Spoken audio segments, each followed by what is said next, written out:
feel free to unmute whenever you have questions. This is a important question for important topic for the interviews, all these things. Okay, so let me give you a brief about what we saw in last class. Last class we had a VPC. VPC had a CIDR block of 10.0.0.0/16, right? CIDR block decides the number of IP addresses that one can own. Okay, inside this VPC we had like two things. One is a public subnet of CIDR 10.0.0.1.0/24, and another we called it as a private subnet with the CIDR of 10.2.0/20. Okay, and for testing purposes what we did is we provisioned two EC2 instances, one on the public subnet, another on the private subnet. We tried to SSH to public subnet, and we also tried to SSH to private subnet. Okay, so SSH to private subnet somehow didn't work. So we'll see how to get that working in today's class. Also, to complete this diagram, we also had a router called as internet gateway attached to this VPC. Okay, and this internet gateway was associated to one of the subnet. Okay, using subnet association in the route table. Okay, so this is the architecture we had. Okay, so again, like, we'll start from today, as I have deleted all the resources I created for the yesterday. For some reason our class didn't happen yesterday, so no problem. So again I'll show you. Okay, so I hope you also practiced. Okay, I'm inside your AWS account. Let me create the VPC.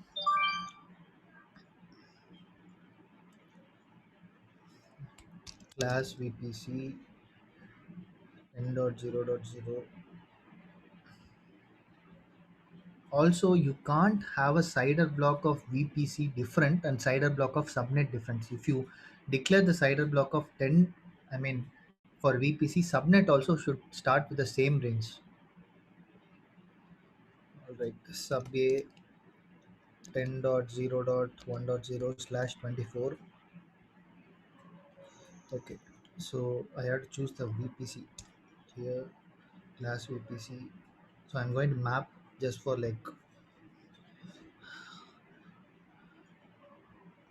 so I created one subnet. Sub B, I'll create class VPC. I'm going to map with another availability zone just for high availability purposes. Okay, right. Now, as we, said, whenever you create a VPC, that VPC will have a default route table. Okay, so this is the VPC we created. I think C class VPC. Okay, so it ends with 118. Okay, so if you see, this is the class VPC. Now inside this VPC there's a route table. This was created, by default. If if our subnets are not associated with any of the route tables, okay, which we create or user creates, by default this default route table would be used. Okay, see, it says main route table. Okay, now let's go little back. So I told that every region will have a default VPC, right? So this was the default VPC. Okay, it says default as yes. Okay, and it 1C2. Now if you go to route table here for 1C2, this is the default route table for the default VPC. Now if you click on routes here itself, you can see that, like, see, whatever we practiced in last class, okay, the same thing we have here also, but this is for default VPC. Here also we have internet gateway attached to the, one of the subnets. Okay, see here, if no subnets are associated, then by default it applies to all. That's what it means. Okay, now what we are going to do is we can create one more route table, or we can edit the same route table also. I'm going to create one more route table called public A, public RT I'll create. Okay, I'll click on create. I have created route table. So this is the route table I created. By default, it has nothing. So the next thing I'm going to do is I'm going to attach a router.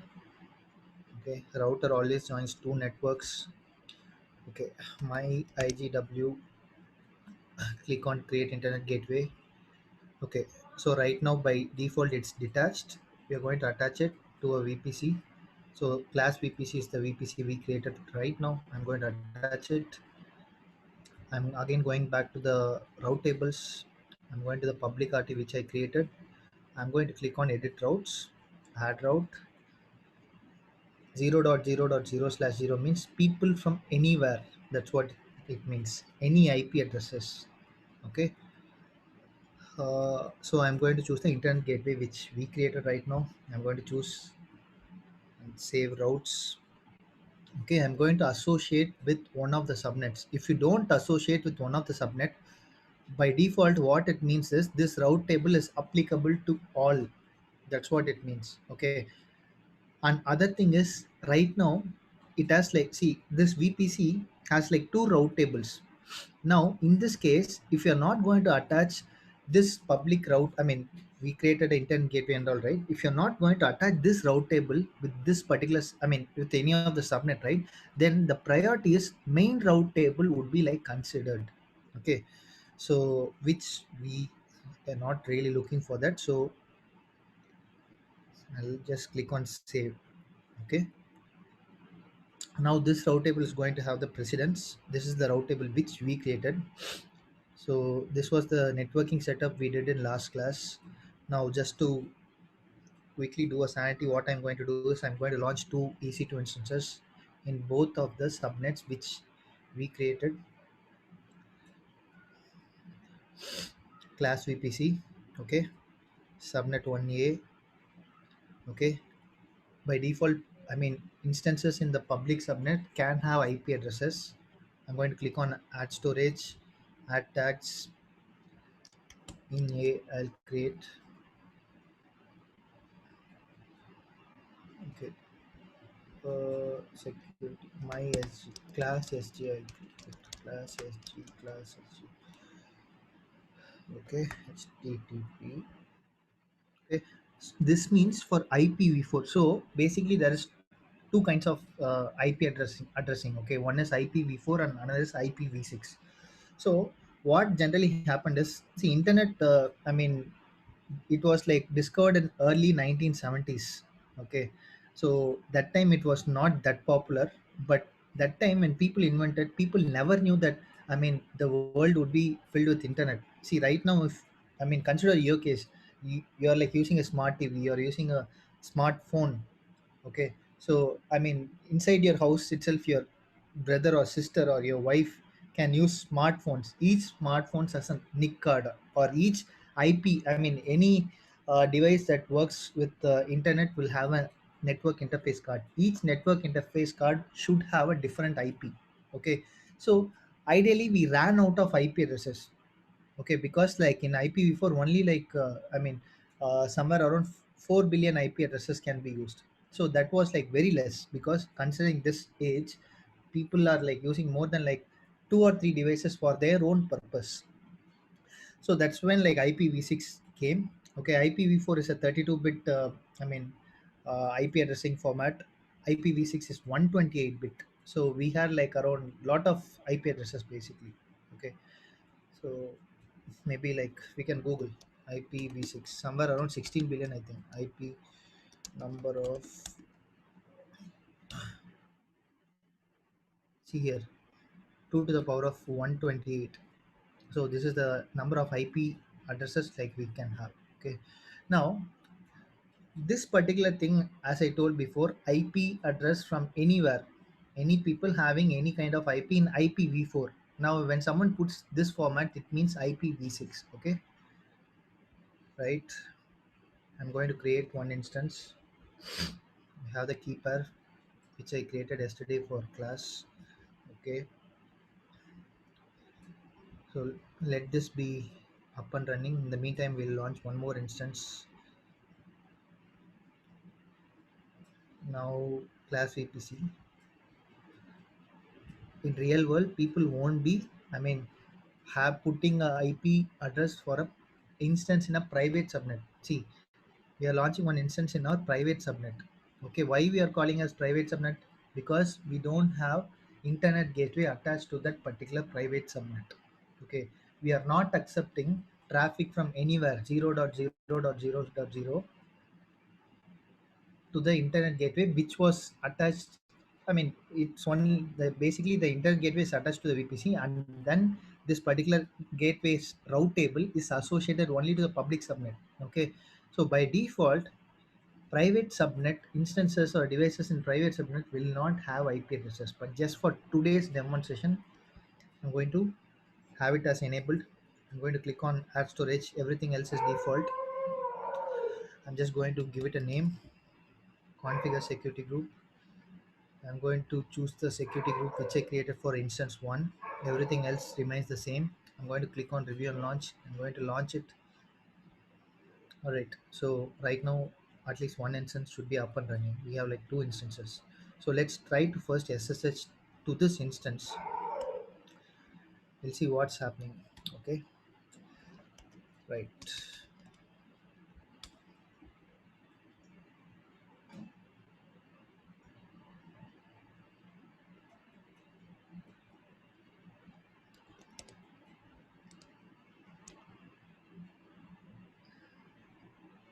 Still it says initializing. Probably let's give it another 5 to 10 seconds.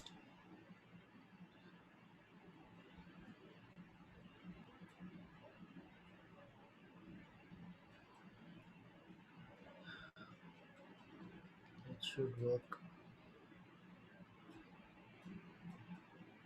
So sometimes if you're not able to SSH or something, you can check this also. So there's like two types of status checks. These say status checks gets performed before launching an instance. Okay.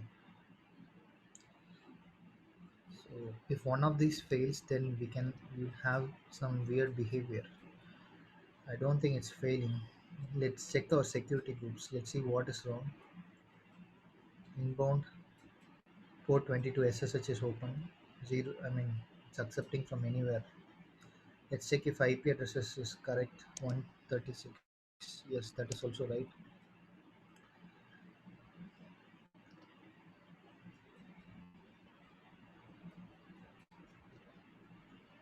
Okay, let's quickly go back to our VPC. It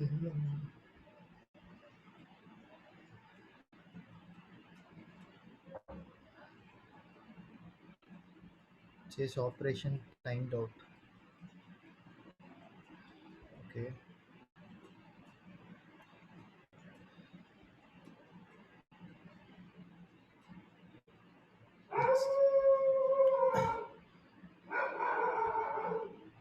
Okay, we don't have anything. Inbound rules.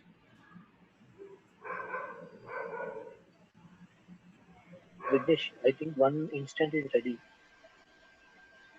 Now only it's ready. 22 by 607. Okay, it's again ready.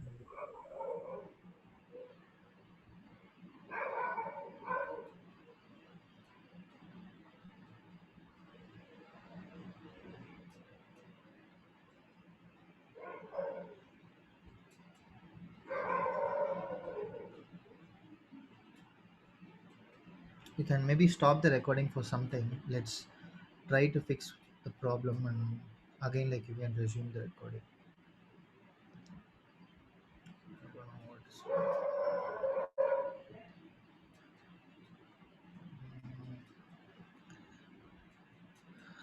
10.0.0.16. Okay, 10.0.1.0. Okay, that is also correct. Route tables, public RT, subnet associations. Okay, so I did a mistake. So basically, this is the default route table, and I have attached the subnet here. So this is not required. Now it should work. In this particular subnet, I mean, this is the route table which we have. Okay, this is the internet gateway which we created. It should say my IGW. Let's see. Yes, my IGW is there. Now inside this, let's attach the subnet. Okay, now it should definitely work. Let's see. Yes, it works. Okay, so this is okay. Now let's check. I mean, check the internet connectivity or something. Okay, we have the network connectivity. Let's try to update our packages just to confirm that we still have a good network. Yes, we have. Okay, in the meantime, what I'm going to do is let's try to, I mean, get inside a private instance, instance B. So this is the IP address SSH minus. This is not the IP address.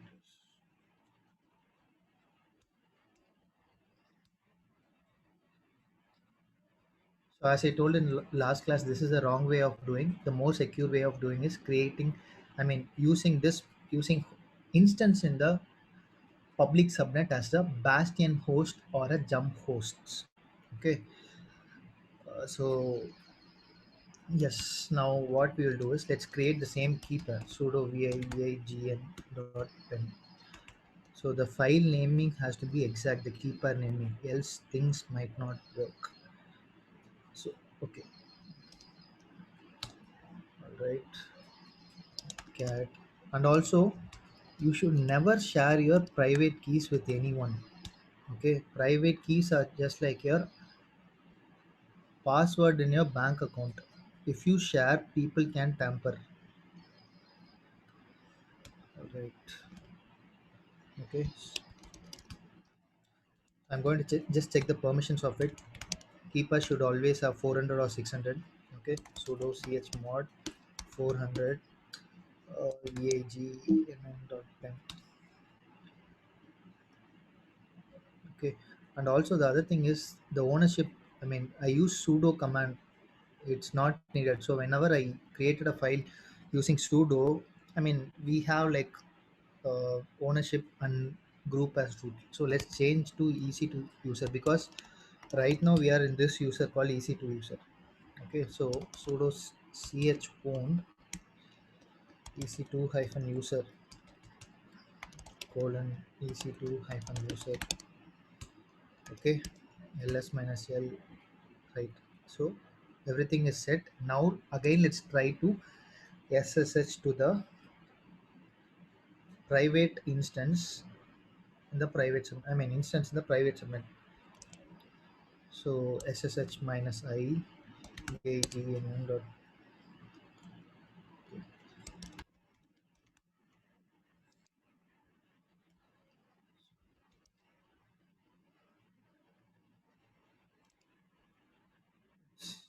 copy this. Now this is where we left off from last class. Okay, so ideally we use the public IP address. So this is the public IP of the instance in the private subnet. Okay, ideally this is nothing but the IP of the instance B in simple terms. Okay, so this is a more secure way of doing. So right now I am inside the instance in the public subnet called instance A. Okay, I am trying to SSH to instance B, which is the instance in the private subnet. Okay, so right now when someone does something like this particular host is called as a jump host or bastion host. This is one of the very important interview questions. And even in terms of like system design and when you have like architectural discussions, like you will have this. Okay, now one hack what we can do is let's try to use the private IP. Okay, so I'll use the same command. Instead of the public IP, I'll just put the private IP. See here, now it works. Okay, so now we are inside the instance B. Okay, now let's again try to ping 8.8.8. Let's see what's the result. See, we are not getting any result. Okay, so See, the thing here is, the ideal scenario is you have a web application inside a public subnet, you will have a database inside a private subnet. Okay, so people from anywhere can access your, I mean, website. Okay, website is for customers. People anywhere, anyone can order anything, right? Now, these any people should not ever have access to your database, correct? That's why we created public subnet, private subnet, right? Now here is the catch. So we had a secure way of sshing to the instance we ssh inside that, we got an inside that, everything is fine. Now let's say I'm a database admin, or I'm a system admin. I want to update the database. I want to just do m update minus y. Basically that's called patching. Okay, right now I'm not able to patch because we don't have the internet connectivity. See, let's try m update minus y. That is also not working.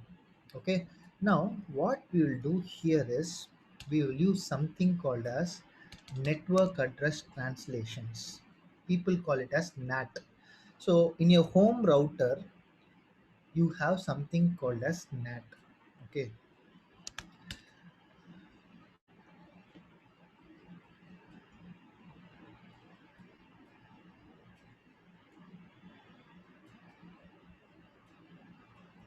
mm, okay.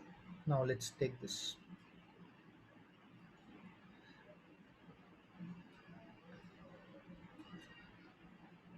So initially, like I told, right, like when we use IPv4, like we might easily run out of IP addresses, right? Now, what I mean, system people or internet folks did is they had introduced a concept called as NAT, network address translations. Okay, now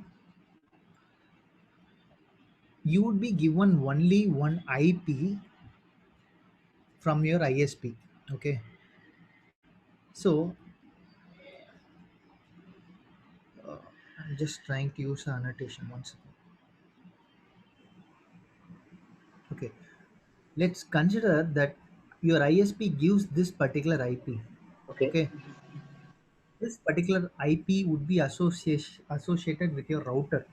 Okay, now the problem is, as I said, like your mom will have a smartphone, dad, your wife, your I mean, cousin, sister, or whomsoever, I mean, can have different, many devices, right? So for Yes. each people, you can't have like multiple IP addresses. People, I mean, things, IP addresses would be no longer be there if everyone has their own IP addresses. So for that, what they did is you would have a private IP address for each devices. This is a private range, this is a private range, and this is a private range.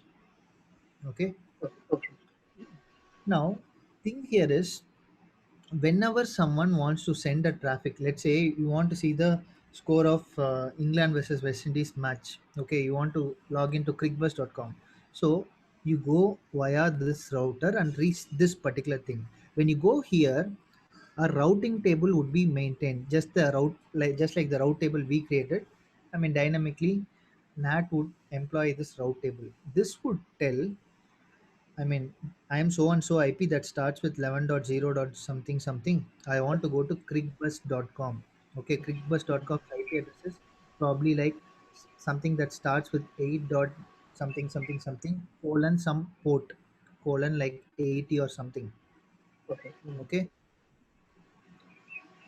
and here also, I mean, it would tell, it would also give a random port. Okay, I am trying to access crickbus.com from 11 dot something something something colon maybe like 5000 or something. Let's just put 5 colon. Sorry, I don't have like a Wacom tablet or something to explain Okay. it better. Okay. Okay. Please bear with me. So the thing is, like, when a packet goes from here or here or here, accordingly an entry would be made in this route table telling that I'm going to access this website in this particular IP with this particular port. I am also having this particular IP called something something colon some random port. All this entry would be stored in this particular route table. Okay. Okay. Now, I mean, your request would reach the internet, crickbus.com's web server. This is the server. So the server would respond. Okay, so the main purpose of server is to serve. Okay, it's going to serve your request, so a response would be like sent again to this router. Now out of these three computers, like only one computer, only you would have like requested for score in crickbus.com, right? Your mom would not have ideally like requested. I Yes, mean, yes. now, in this case, it's going to check the routing table. So, from which, I mean, in this, see, right now I went to this particular IP, crickbus.com IP that starts with 8. Who requested the IP that started with 8? Okay, now it's going to tell this is the IP address. The IP addresses start with 11 dot something something and port number is 507. Now, the response would be directly sent to this instead of going here or here. Okay, so basically this is a simple concept of NAT. So in NAT itself there is something called a static NAT, DNAT, all these things are there. I mean, ideally NAT means this is the concept.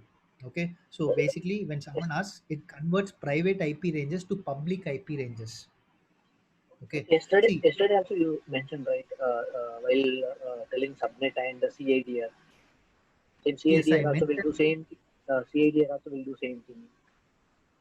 No, no, yes, correct. Okay, see, all these private ranges, I told right, private ranges starts with either 10 or 172 or 182. Okay, Yeah. so Yes. they have like, I mean, for some reason the example they are given is like wrong. So all the private ranges should start only with 10. Okay, Okay. now Okay. see, the other problem is if this particular IP address starts with 10. Okay, so I told when someone wants to route their traffic, things has to be like public. Okay, so let's say if you are sending a request to, I mean, crickbus.com. Now crickbus.com would check, I mean, how come like a private IP is like sending an address? Okay, so that is the, I mean, that is the job of NAT.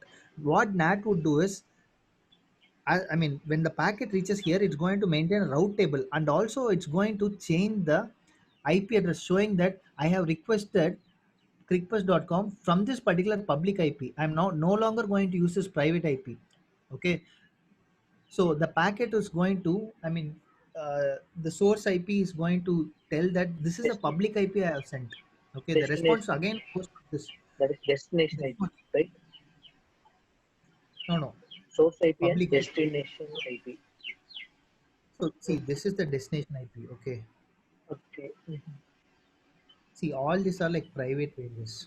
Now, the concept here is when a packet, all these are like private IPs. Okay. Now, Okay. when a packet goes to crickbus.com, what happens is, see, let's say this particular IP address starts with 10. Okay. This is a Okay. private IP ranges and think it's like non-routable. Now, what this NAT would do inside your router is NAT is going to show that I'm sending a packet. Okay, Mhm. with this particular IP called 122. So 122 is like a public IP. It's like routable to the internet. Okay. Now, Okay. before sending, I'm going to maintain a route table telling that I am 10 dot something something. Okay, with Mhm. a port call like 5000 or something. I'm going to request ClickBus. ClickBus IP starts with 8.8.8 colon 80. Okay, I'm Okay. going to maintain this entry in this route table, and then this packet goes to the ClickBus server. ClickBus server sees that the source IP who requested is from a public IP called 122.122. Okay, so let Okay. me send my response here. Now again, what this router would do is router would convert this particular public IP. So it's going to send it to this particular public IP, right? Okay. Now Yeah. again, public IP, it's going to check the route table.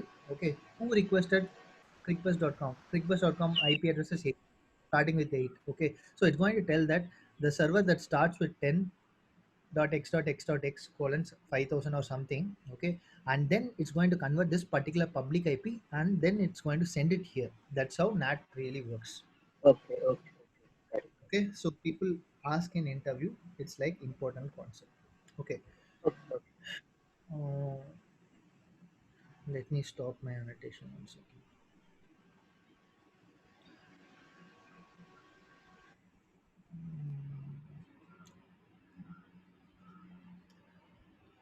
Okay, so this is what we left off in last class. I explained about NAT and all. Now, as I told, we are going to create a network address translator. Okay, and keep in mind that network address translator is nothing but a intermediary. It's not going to be a source or it's not going to be a destination. Okay, suppose if you're traveling from Chennai to Hyderabad, okay, Chennai is one source, Hyderabad is one source. Between Chennai and Hyderabad there can be many stations like Guntur and all. Okay, that is called as intermediary. Now NAT is always an intermediary. It's not going to send off the packet or it's not going to be at the receiving end. It just makes sure it bypasses. I mean, it's like a probably like a tunnel, small tunnel. Okay, so through the tunnel the packet would like go. Okay, even in the example I told it, something like that I told. Okay, now what I'm going to do is Vignesh, even a router also will do same thing, right? It will route the traffic to the particular yes. IPs. Also, Same thing it also will. router is also ideally a tunnel only. Okay, it's not like a source or it's not a destination. Suppose if you Yes, want to yes. go from one IP to another IP, I mean you're going via router. You're not going to the router. If you're going to the router and if you're going to see the website, that's different case. That's not that. We are going through the router and reaching the destination called crickbus.com. Okay. All right. Now, Vignesh, that NAT is also in between in the router or this that one is different. no. So in the example which I told, so I told, see, our home router or any router these days generally has the concept called as NAT. Okay. In AWS, there is a separate thing called NAT gateway or NAT instances. Okay. Now Okay, I'm okay. going to create a NAT gateway. Okay, so NAT is always like a, I mean, whenever, one thing I told, NAT is intermediary just like router. Second thing is NAT should be kept only in the public subnet. Okay, Okay. so this is the class VPC, sub A is the public subnet of ours, and I'm going to choose the elastic IP. I'll tell the concept of elastic IP little later. Okay, I'll Okay, okay. just follow. Okay, I just maybe after this class, after this session, I'll tell. Okay, so I'm going to just so it says that your NAT gateway has been created. Now I'm just going to close this. The next thing what I'm going to do is I'm again going to go to the route tables. I'm going to click on create route tables. I'm going to type private RT. I'm going to choose the class VPC. A route table has been created. Okay, so this time what I'm going to do is I'm going to again put 0.0.0.0/0. Okay, this time I'm going to choose the NAT gateway. See, the problem was we managed to SSH inside this, but whenever we tried to, I mean, download any packages from the internet, I mean, we never had the internet connectivity.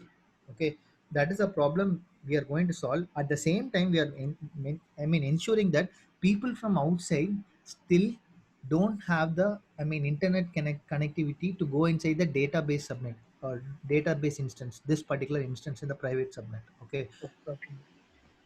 you got the idea, right? We Yeah. want the but we don't want people from outside to, get inside the our instance. That's what we are going to do. Okay. Okay. Okay, so I created this, I mean, private RT. Okay, I'm again explicitly going to associate with this particular thing. Now I'm going to choose the subnet B. Okay,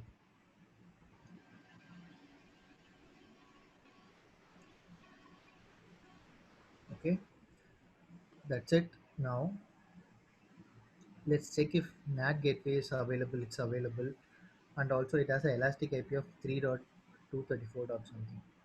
Okay, now what I'll try to do is now I'll check if we have connectivity. We still don't have connectivity. Okay,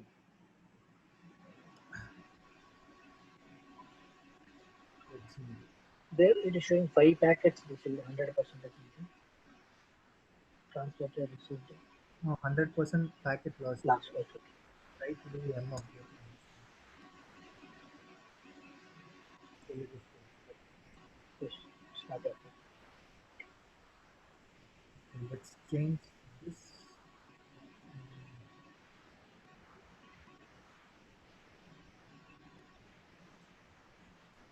One more thing I'm going to probably toggle is this particular thing. I told NAT. server should not be like a source or a destination. Okay, so by default instances are always like source or destination. I'm just going to disable this and probably just giving it a try. Okay. All right, let's again try. See here, now it works. Okay, Whenever we as are soon as after disabling the NAT, we can able to, yes, right? because NAT is always an intermediary, right? Yes. Now if I do m update minus y, it works. Yes.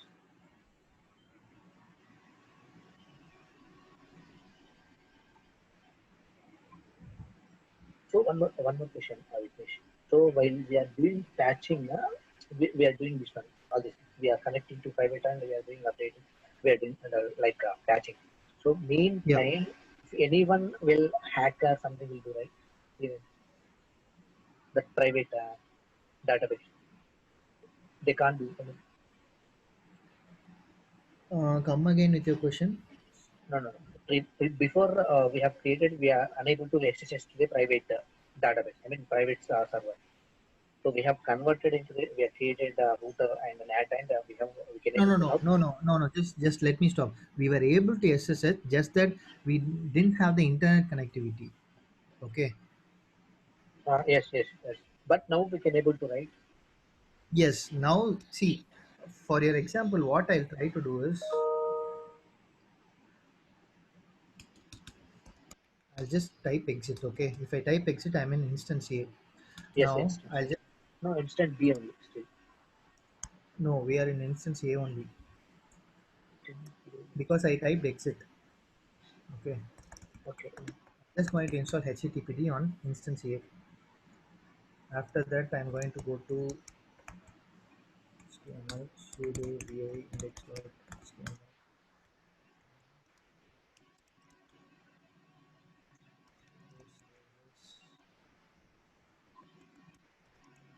Sudo.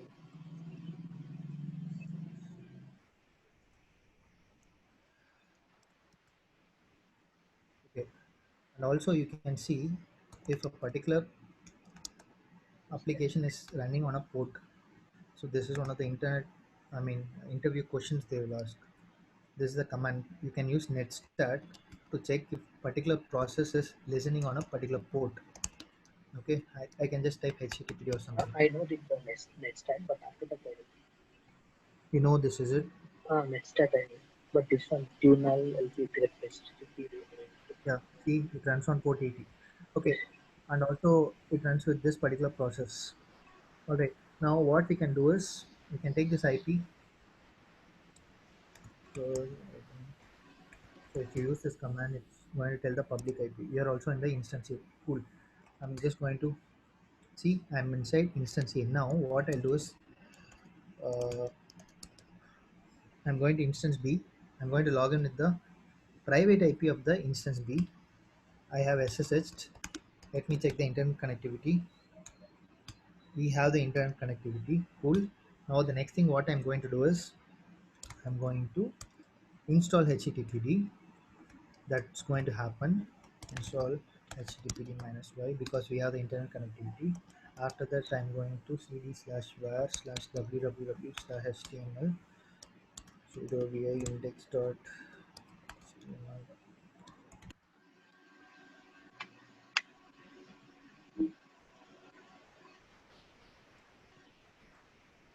right, sudo service httpd start. Okay, curl minus xget. Vignesh, Yeah, tell me. I asked one question, right? So while doing patching, we can able to I mean, doing patching and everything, right? After connecting internet. No, we see the thing is we are getting only the packets.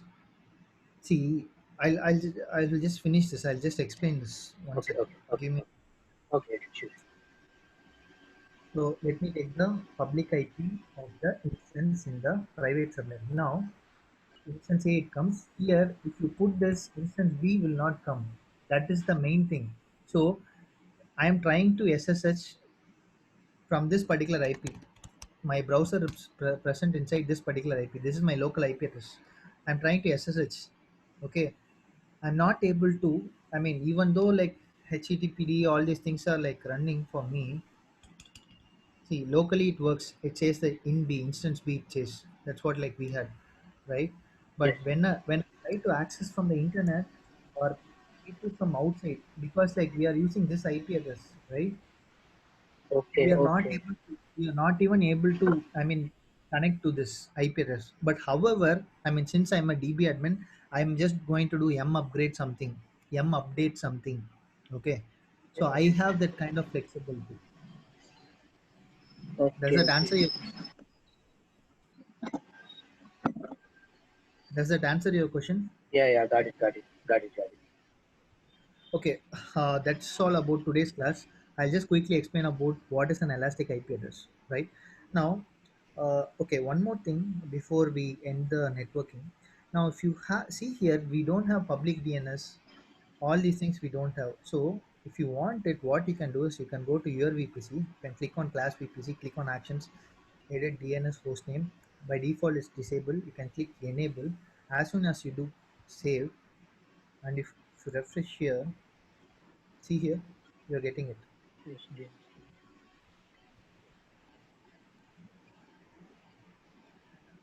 Okay.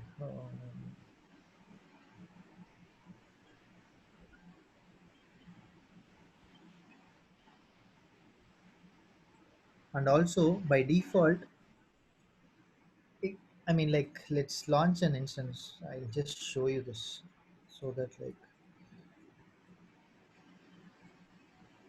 I'm just going to click on class VPC. See, right now it's enabled. Right now it's on default VPC. It has tick mark here. As Yes. soon as I enable it, goes to disable. See here. Okay. Now what we'll try to do is let's assign this. Okay. So what I'll do is I'll click on subnet A inside the class VPC. Okay, I'll click on modify auto assign IP address. I'll click on this. I'll click on save. Okay, now again I'll try to launch an instance. Okay, carefully see this class VPC. Okay, see here it says enable because I'm in But subnet A. If I by go to default, subnet B, disable. Okay, now so disable. if you Okay. want to change the behavior, you can change here for subnet B as well. All right, now okay, now I'm going to okay, let's forget about networking, all these things. This is a simple concept about elastic IP addresses. Okay, see, instance A's IP address ends with 36. Okay, now what I'm going to do is I'm going to stop the instance. I'm not going to delete it, I'm just going to stop it.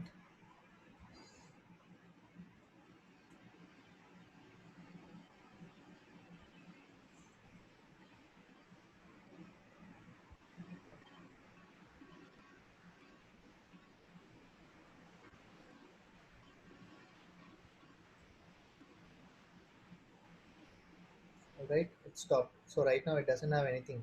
I'm just again going to start it. I'm going to click on instance state start.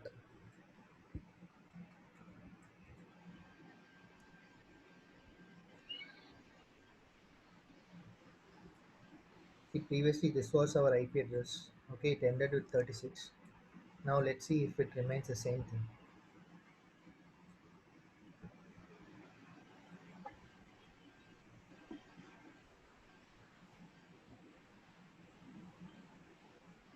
See here the IP address has changed. Okay. Yes. Sir. Now the problem is when you create a website, your website is nothing but a domain. Okay. Kattaya.com, Vignesh.com.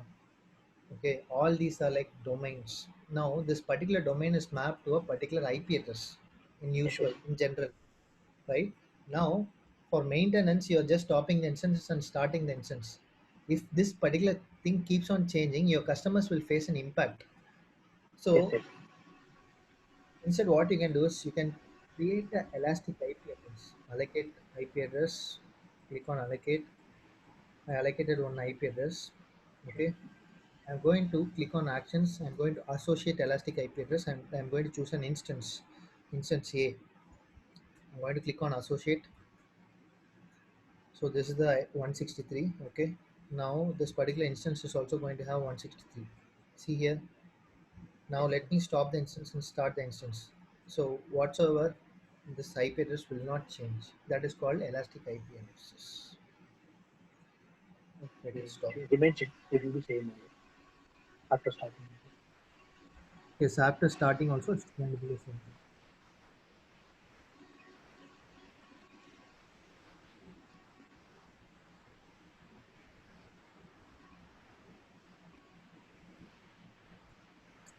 Okay, let me start it again.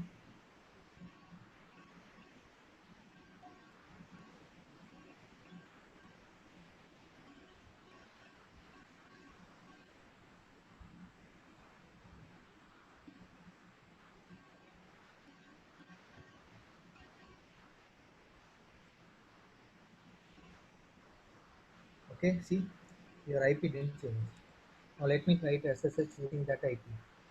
That should work.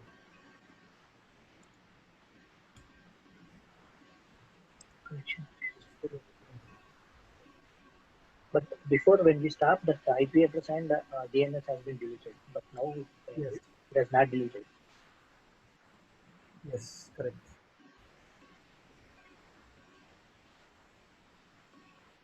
Okay, any questions till now?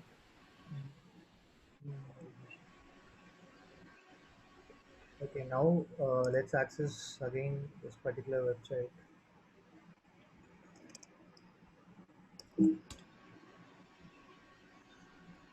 Okay, now the problem is since we rebooted the instance, stopped the instance and started it, Let's start the again. particular process HTTPD will be stopped. So sudo service HTTPD status I'll do status. Okay, start. So if you want to always keep it enabled, you can do something like this. If I'm right, config HTTPD on. Okay. Yes, something like this you can do, or you can do this. So which means even if your instance stops and starts, whenever it's going to start, this particular service is also going to start when you use this command chk config. That's what it Okay. means. Okay. Okay. Now the Last next thing is for me, last time also same happened. I I mean, sometime I have stopped and started. After that, it I happened for you, is it?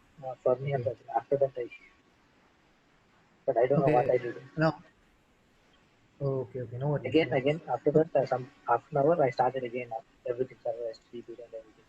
So after that, I got somebody. okay, sure.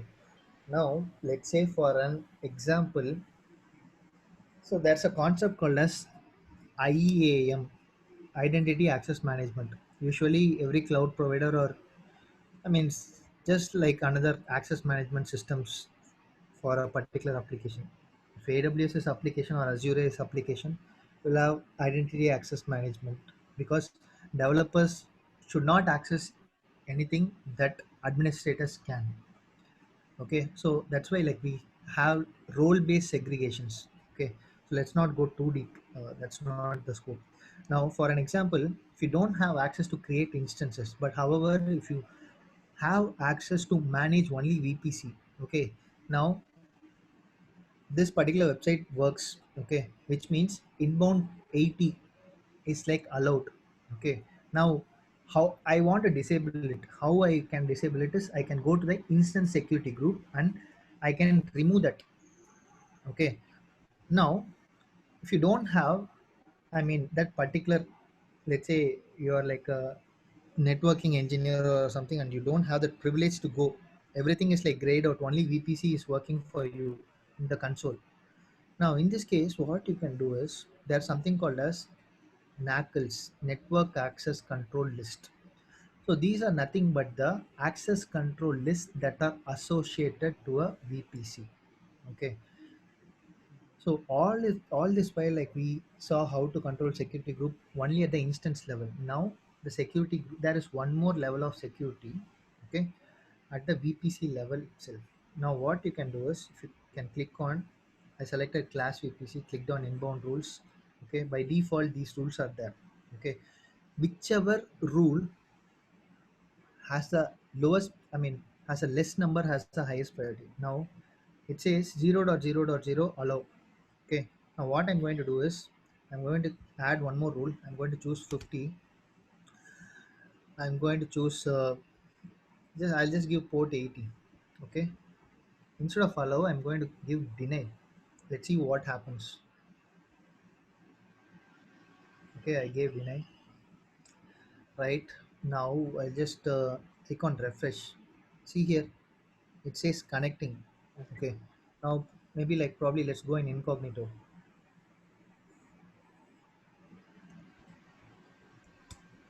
See here, it doesn't work.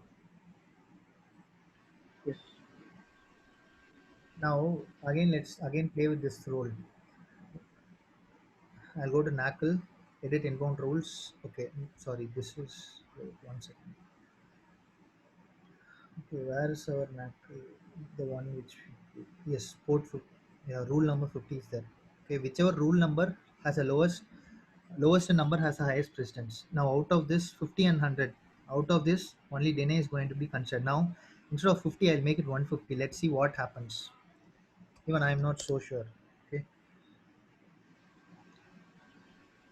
so again I'll try to refresh this. See here, it works. Even though there was a deny, since 100 was a lesser number, this particular rule called allow has a highest precedence. Okay, now let's change 50 to 75 or 90 or whatever. Let's change it to 99. Let's see what happens. Okay, again I'm going to refresh this. It's like rotating. Maybe I'll open a new incognito window. It says waiting for cache. Searches in cache. Keeps on loading. For instance feedback, what you can also do is curl minus sil, something like this you can do. So it's going to tell what kind of response code we are getting as well. These are some of the debugging steps. It's slowly Mhm. sometime. Okay. Anyways, but if you want to allow it, you can always deal with, or you can change, reduce this number also. Let's put 98. 98 means allow. Okay, 98 is lesser than 99, so this allow is going to take precedence. Click on save. All right, now I'll copy this IP. File, see here, it works. It was instant. We got an instant feedback. See, 200 we got. 200 means everyone is happy, success. Okay, cool. So, do you have any questions? I have one more question. So here, for particular user, we have to apply that this rule, or how we can apply. I didn't get this. No, it depends on you. I mean, if you want to whitelist or if you want to block a particular IP address from a particular source, you can give something like this. I mean, instead of 0.0.0, you can put a particular IP address. For an example, what I'll do is, what is your IP address?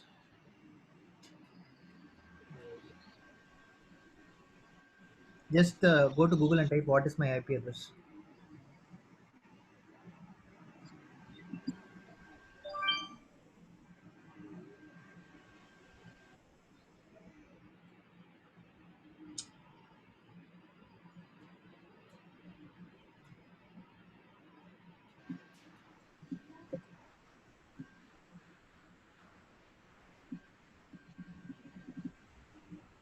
Anyways, so basically that's the concept. You can either whitelist or blacklist someone. Whitelist means you can allow. Blacklist means you can deny. So all these things you can specify either here, okay, or you can specify it in your security group as well. Okay, so I have to. I'm having a hard 157 stop. 1 hello Okay. What is the IP? 157 dot Okay. 48 dot 148 dot 241. Okay. See my screen. Is the IP correct?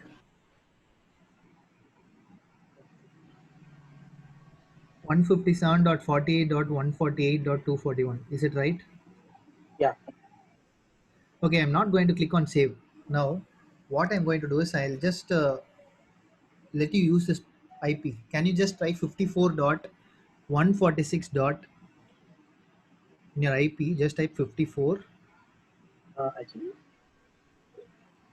in Google I typed so I got to that one. Yeah, Where? yeah, yeah. In your Google Chrome itself, you can type. Just type 54.146 dot Mhm. 171 dot. I'll just give this particular IP. You can just copy paste. Go to your One, Zoom chat. 171 dot Okay, 171.163. Repeat that IP address what I told. 54 dot 146 dot 171 dot 168. Yeah, there you go. Uh, yeah, just click on enter. Are you seeing a result? No, I'm not able to.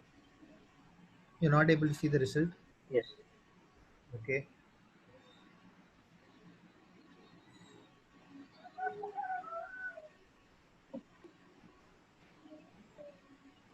Okay. I'm just going to put 97 here. I'm just going to type your IP address /32 I'll put. I'm just going to put allow. Okay. I'm going to save it now. Now try it out. If your IP address is correct, it should work.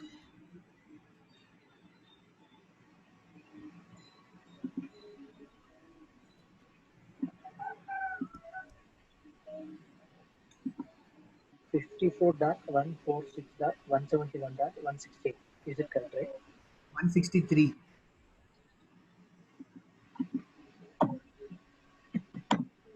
54.146 Yeah, dot yeah, one yeah. seventy. Now in EA I got. Okay. Now again I am going to slightly change the you can see my screen. Okay. So right now number is 90. Okay. Right now 97 is there. Okay.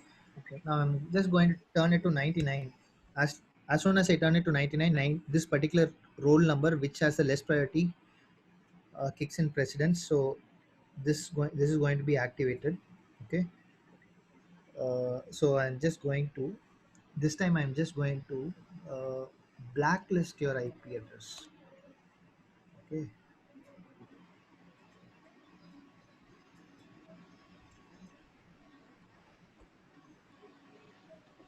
Okay. So 98 is lesser. So this particular rule is going to kick in.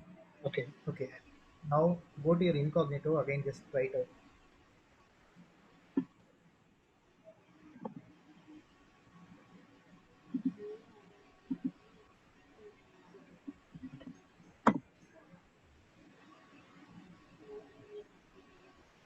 No, I am unable to. Okay, because I have blacklisted it. Okay. Okay. Yes. So just play around this. Make sure like whatever the resources I created in your AWS account, please delete it. I have created two Elastic IPs also. Just Okay. delete it. Okay. Okay. Okay. Sure. Sure. Sure. Okay. Yeah. So can you stop this recording and stop the screen share? Sure.